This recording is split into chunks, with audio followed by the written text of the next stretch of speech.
Assalamualaikum, halo semuanya. Kabar pertama. Keputusan Manchester United untuk menginvestasikan 206 juta pound pada 5 pemain di musim panas telah membuat mereka kekurangan dana untuk memperkuat tim bulan depan. Samuel Luhusman. Kabar selanjutnya. Joshua Zirkzee akan memperjuangkan karirnya di Manchester United di tengah minat dari klub Serie A Juventus dan Napoli. Sang striker fokus untuk sukses di United. Sami Mokbel 81_DM. Kabar selanjutnya. Yayasan Manchester United juga diperkirakan akan kehilangan sebagian dananya sebagai bagian dari pemotongan biaya yang dilakukan Ratcliffe, dan klub juga mempertimbangkan untuk memotong dana sebesar 40 pound yang diberikan setiap tahunnya kepada Asosiasi Pendukung Penyandang Disabilitas Manchester United. Chris Wellerdam. Kabar selanjutnya. Transfer window Januari resmi dibuka. Kabar selanjutnya. Nuno Mendes ingin bergabung dengan Manchester United. Peter Hall, Papersport. Kabar selanjutnya. Dani Olmo bebas bergabung dengan klub manapun bulan ini karena Federasi Sepak Bola Spanyol menolak registrasi Barcelona untuk Olmo. Manchester United, jangan ngareplah, lihat kondisimu sekarang. Kabar selanjutnya. Ruben Amorim mengirimkan pesan tahun baru kepada para penggemar Manchester. Saya ingin mengucapkan terima kasih atas nama semua orang di Manchester United atas dukungan setia Anda, dan mendoakan yang terbaik untuk Anda semua di tahun baru. Saya tahu akan butuh banyak kerja keras dari semua orang untuk mencapainya, tetapi saya sangat gembira dengan apa yang bisa kita capai bersama pada tahun 2025. Kabar selanjutnya. Real Betis memantau situasi Anthony di Manchester United. Klub Spanyol tersebut memahami situasi transfer tidak mudah, tetapi ada harapan jika transfer peminjaman dengan pembayaran gaji parsial akan dipertimbangkan oleh manajemen United. Mateo Gonzalez, ABC. Kabar selanjutnya. Riwayat kepelatihan Wayne Rooney. Putus kontrak Derby County. Putus kontrak DC United. Putus kontrak Birmingham City. Putus kontrak Plymouth. Kabar selanjutnya. Ruben Amorim, saya hanya ingin memenangkan pertandingan. Saya tidak pernah melihat pelatih memenangkan pertandingan dengan tidak melindungi para pemain. Jadi apa yang harus saya katakan kepada para pemain? Saya katakan di ruang ganti. Di sini, ruang pers, saya bertanggung jawab. Kabar selanjutnya. Fabio Capello mengenai Zirkzee. Tontonlah Zirkzee bermain di Premier League dan katakan pada saya apakah dia terlihat seperti pemain yang sama dengan yang kita kagumi di Bologna. Di Italia dia melakukan apa yang dia inginkan, di Inggris dia bahkan tidak memiliki waktu untuk memikirkan permainan sebelum bola dicuri darinya. Kabar selanjutnya. Juventus semakin dekat dengan kesepakatan untuk mendatangkan Joshua Zirkzee dengan status pinjaman dari Manchester United hingga akhir musim. Kesepakatan tersebut mencakup opsi pembelian, yang dapat dipicu jika Juventus lolos ke Liga Champions. Tuttosport. Kabar selanjutnya. On this day, tanggal 1 Januari tahun 2011. Gary Neville yang sudah berusia 35 tahun tampil sebagai starting untuk Manchester United setelah 2 bulan. Ia sangat keteteran di laga ini dan dalam autobiografinya, ia menjelaskan bagaimana ia membuat pemain sayap West Brom, Jerome Thomas terlihat seperti Cristiano Ronaldo. Pagi berikutnya, ia memberitahu Fergie kalau dirinya akan pensiun dan tidak pernah lagi bermain untuk Manchester United. Kabar selanjutnya. Ruben Amorim, saya ingin mengucapkan terima kasih atas nama semua orang di Manchester United atas dukungan setia Anda, dan mendoakan yang terbaik bagi Anda semua di tahun baru ini.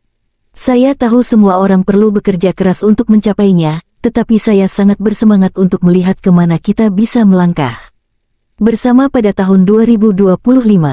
Kabar selanjutnya. Ruben Amorim, saya kira tim sedikit tersesat saat ini, jadi agak memalukan menjadi pelatih Manchester United dan kalah melulu. Saya kira orang-orang lelah dengan alasan di klub ini dan saya kira kadang saya bicara soal degradasi karena itu, kami harus mengakui posisi kami sebagaimana Anda melihat liga, bahwa siapapun bisa saling mengalahkan, jadi kami harus menang dan fokus untuk bertahan dari degradasi. Saya kira klub kami butuh guncangan. Dan kami harus paham itu. Kabar selanjutnya. Ruben Amorim telah menyamai rekor yang tidak diinginkan. 5 kekalahan dalam 8 pertandingan Liga pertama seorang manajer untuk Man Utd adalah yang terbanyak bersama Albut pada Oktober tahun 1892 dan John Chapman pada Desember tahun 1921. Kabar selanjutnya. On this day tanggal 1 Januari tahun 1955, Duncan Edwards mencetak gol pertamanya berseragam Manchester United ke gawang Blackpool dalam kemenangan 4-1 di Old Trafford.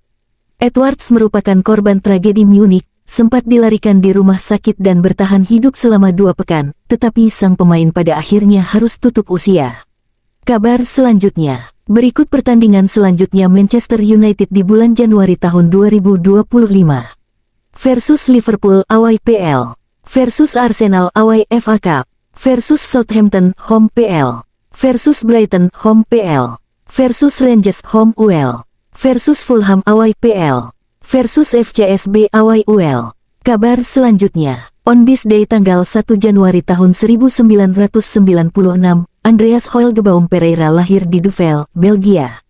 Pereira telah memperkuat Manchester United selama 5 musim. Saat ini ia bermain di Fulham.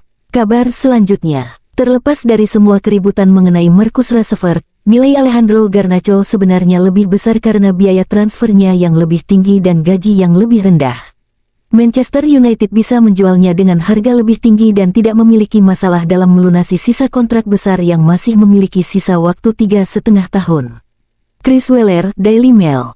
Kabar selanjutnya. On this day tanggal 1 Januari tahun 2012, Paul Scholes memutuskan untuk kembali dari masa pensiunnya untuk memperkuat Manchester United atas permintaan dari sang gaffer, Sir Alex Ferguson.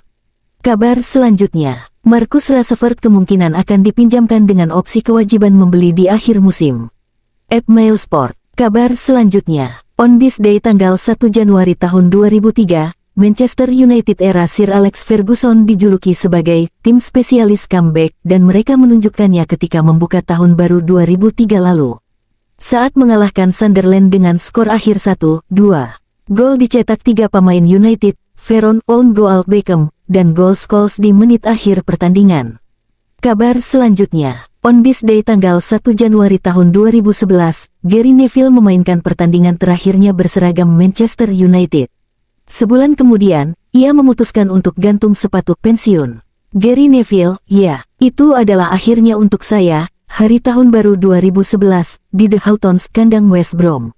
Itu bukan cara terbaik untuk mengakhiri karir Anda, tetapi saya merasakannya saat itu jika saya telah mencapai akhirnya.